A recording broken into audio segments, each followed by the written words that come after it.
Compatriota, espero que te encuentres bien. Hace tiempo quería realizar este video, debido a que años atrás se estableció un debate que es sobre quiénes son estos indígenas. Últimamente, hay grupos de terroristas que dicen ser mapuches. Entonces, hay que aclarar los tantos y además tengo la obligación de exponer este tema. Fundamentalmente por dos razones. La primera es porque soy patagónico y la segunda es porque es un asunto que todos debemos comprender. Solo una pequeña cuestión. Toda la información del video está basada en documentos, bibliografía y en archivos que han brindado los principales investigadores de Chile y de Argentina. Abajo les dejaré las fuentes. Ahora sí, comencemos. Dividiremos el video por categorías: la geográfica, la composición étnica y la historia.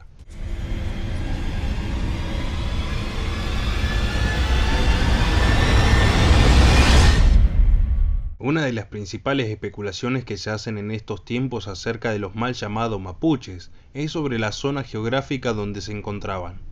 Los sectores progresistas, quienes elevan la bandera de los derechos humanos, sostienen que estos son dueños de la Patagonia chilena y la Patagonia argentina. Esa zona territorial la van a llamar como Gualmapu, una afirmación sin respaldo histórico. Las cosas por su nombre. No estamos haciendo etimología, pero mapuche significa gente de la tierra, un término genérico que podría referirse a ti, a tu abuelo, a mí, a mi vecino, todos somos gente de la tierra. Ese término apareció con fuerza a partir del siglo XX.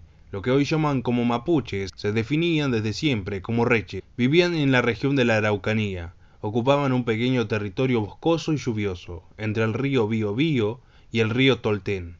Las ciudades de Argentina más cercanas a esa zona son Villa Pehuen y Cabiahue.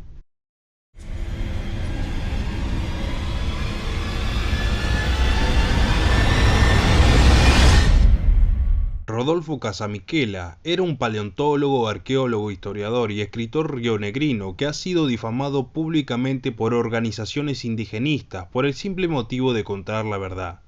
Él sostenía que en cuanto al factor étnico, que los reche medían entre 1,55 a 1,60, eran cultivadores, semisedentarios, tenían casa de madera y paja, trabajaban el tejido y la platería, realizaban cerámica y una de las principales características era la de ser aguerridos. Los reches poseían el conocimiento sobre la reproducción de ciertas especies vegetales en pequeña escala, pero no habían desarrollado una agricultura propiamente tal. La base de la alimentación era la papa y los porotos payares. Estos crecían en un terreno con vasta humedad. La región era apta para un sistema hortícola y recolector, óptima como fuente de recursos. Este es el contexto económico de la sociedad mapuche. A la llegada de los españoles, lo primero en cambiar es la economía. De una economía recolectora y cazadora, pasa a una ganadera.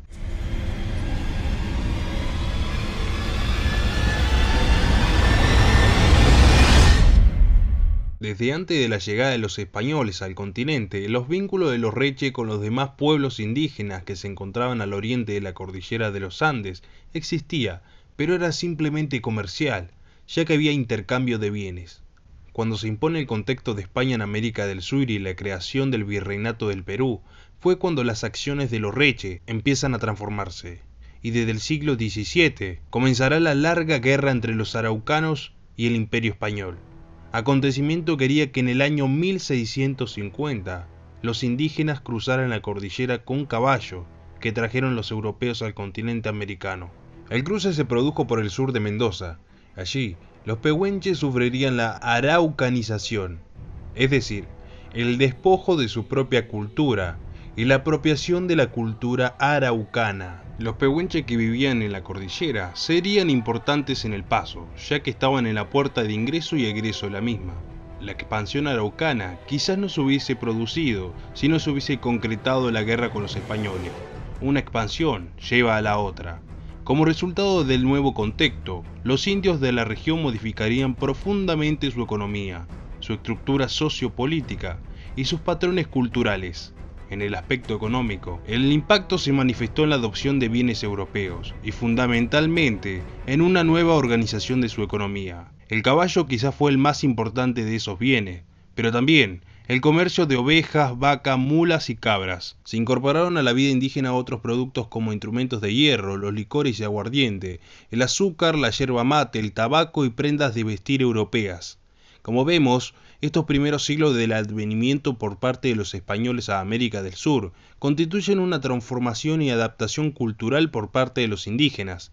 La diferencia sería la siguiente: mientras los araucanos irían incorporando bienes culturales, como los ya mencionado, su religión, idioma, organización política y social seguirían intacto, mientras que los pehuenches, y posterior los tehuelches, sufrirían un cambio cultural de 180 grados. Mariana Vicat es una escritora y periodista argentina que señala lo siguiente: los araucanos o mapuche habitaban Chile y entre mediados del siglo XVII y comienzos del siglo XVIII cruzaron la cordillera y penetraron en la Argentina. El establecimiento en el nuevo territorio cambió su estilo de vida, reemplazó el sedentarismo y la agricultura por el nomadismo, la caza y el pillaje. Su expansión produjo una araucanización de la pampa y causó un gran impacto en los pueblos de la llanura. La influencia mapuche se hizo sentir en la progresiva pérdida de las lenguas locales. Desde mediados del siglo XVIII, el interés de los araucanos radica en la riqueza bovina de la región pampeana, por lo cual se plantean robar ganado y controlar el circuito ganadero, por lo cual toman una serie de acciones. Hubo núcleos araucanos que comenzaron a instalarse en las llanuras bonaerenses, atraídos por el ganado cimarrón, vacuno y caballar. El ganado robado y la sal extraída en la pampa lo vendían a los criollos de Chile y de Buenos Aires.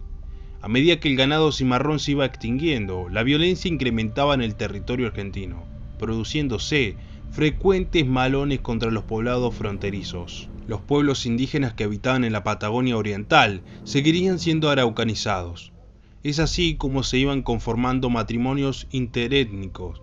De esa forma, tendremos grandes caciques como Cangapol, que era biológicamente tehuelche, pero culturalmente araucano, y es por ese motivo que sería definido como un bárbaro, temido por muchos ya que no tenía piedad sobre sus enemigos y además organizaba saqueo. O también tenemos a Yanquetruz, grandes caciques que durante el siglo XVIII organizaban asaltos sorpresivos y muy violentos. Los episodios dados en el siglo XVIII eran la introducción a los verdaderos acontecimientos de pura sangre, violencia ejercida y que desatarían las campañas al desierto, es decir, la defensa territorial por parte del ejército argentino. Las independencias de ambos países cordilleranos marcarían un antes y un después en estos conflictos. Si bien los araucanos no participarían en la guerra, sí sucedería que la mayor parte de este pueblo apoyarían al bando realista. La guerra iniciada desde 1550 entre los araucanos y el Imperio Español en el actual Chile fue violenta. Tuvo grandes enfermedades como la peste que era traída desde Europa. Se produjeron numerosas muertes en ambos bandos, pero en oportunidades llegaban a acuerdos. Los araucanos ponían en tela de juicio que eso ocurriera con los libertadores. Esa fue la razón por la cual se crea una división entre los habitantes del Arauco. Podríamos afirmar que la contrarrevolución o las resistencias a las independencias de América se produjo en los siguientes años, encabezado al principio por los hermanos Pincheiras, quienes llevarían la bandera realista entre los años 1818 a 1832. Los hermanos crearían una montonera compuesta por una heterogeneidad sobresaliente, ya que no solo estaba compuesto por militares de carrera del ejército borbónico, sino que había también representantes del clero, población rural del sur chileno, hacendados acaudalados que apoyan con recursos y logística, comerciantes prósperos que contribuyen, negros liberados y mujeres. Esta montonera cruzaría desde Chile a la Argentina, donde establecería alianzas estratégicas con tribus indígenas araucanizadas como los pehuenches, quienes les permitirían asentarse en ambos lados de la cordillera. Esa contrarrevolución estaba organizada, planificada, financiada y legitimada por Fernando VII, que permanecía en el trono y que contaba con la estructura colonial más organizada y sólida de lo que se piensa. Hacia 1820 se produjo la mayor migración mapuche a territorio argentino cuando cerca de 40.000 borogas cruzaron los Andes. A entender, los borogas son araucanos, vivían en el pueblo Boroga de Chile, cruzaron hacia el territorio argentino y se asentaron oficialmente en esta fecha en Guaminí, Carhué y Sierra de la Ventana al sur de Buenos Aires, mientras que la montonera de los Pincheira se asentarían al sur de Mendoza y al norte de Neuquén.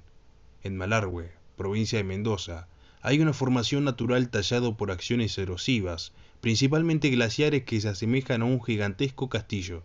En dicho paraje se refugiarían los hermanos realistas. Los caciques boroganos acostumbraban saquear las tolderías tehuelches de las sierras bonaerenses. El proceso era incontenible.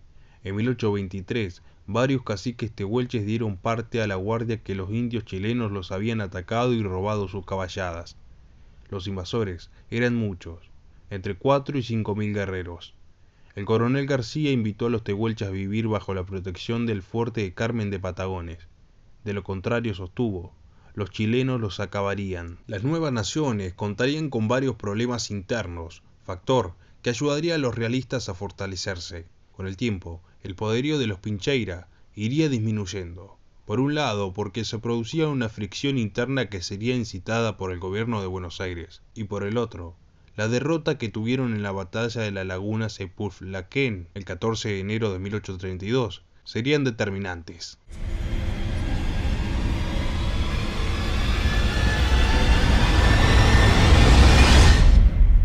La búsqueda por la verdad histórica sobre las acciones ejecutadas por los araucanos solo se lleva a cabo por investigadores serios, con el único fin del saber.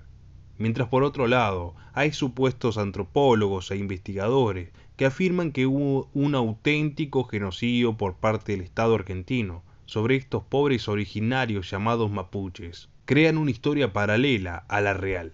El término mapuche es impulsado en Argentina principalmente por los progres a partir del año 1961, año que se concretó el primer congreso del área araucana en Argentina.